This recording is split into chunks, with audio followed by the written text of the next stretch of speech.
Well, Beth, what are you about to prepare us for? 1987, 1988, and beyond. But let's start with what we'll be seeing first. This is the 1987 full-size front-drive Pontiac. Now, during the recession of the early 80s, Pontiac dropped its full-size Bonneville. But when Americans wanted a big car again, it came back as a disguised Chevy Caprice called the Parisienne. Americans still like driving a big car, so Pontiac's going to give it to them with this version of GM's new front-drive H car. We don't know what it will be called yet, maybe Bonneville, but we hope Pontiac can think up a better name than Parisienne. Anyway, it'll be basically the same as the front-drive Buick LeSabre and Olds 88 that GM introduced this year. The Pontiac will probably get the same 3.8-liter fuel-injected V6 too. But Pontiac has done a pretty good job of giving the car a distinctive look with a sloping hood and pointy nose. Now let's jump ahead to 1988. As you know, John, GM is currently building two different mid-size body styles. The old rear-drive G bodies like the Monte Carlo and the front-drive A bodies like the Chevy Celebrity.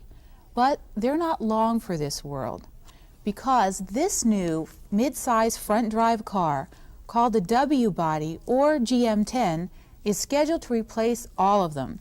This is Pontiac's two-door W body. There will also be four-door models for all divisions. The Ws will be about the size of the current A bodies, but they should be lighter and more space efficient. GM's got a problem with these W bodies already though. Ford beat GM to the market with the radically styled mid-size Taurus and Sable. So GM decided to rethink the styling and marketing for the W bodies.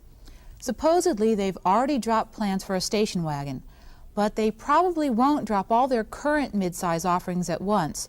They'll probably just phase the Ws in over a 2-year period, just to be safe. Now, does that mean there's still time to get a good old rear-drive Monte Carlo SS if you want one? Right. But if you really want to go fast, we've got some news from Maserati. Well, you've heard about 4-valve per cylinder engines. Well, Maserati is going two better with a 6-valve per cylinder head designed for the Maserati bi-turbo V6. The idea is to improve combustion and overall efficiency. Obviously, that means more power.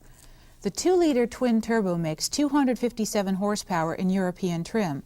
The current bi-turbo engine for the U.S. market makes 185. But the big news is that Maserati will build an all-new 2-seater for that engine. Interesting. Well, any idea when we're going to see the engine? Well, it may not show up in a bi-turbo at all, and I wouldn't count on seeing the new sports car for at least 2 years. Well, I'll be waiting anyway. Thanks, Beth.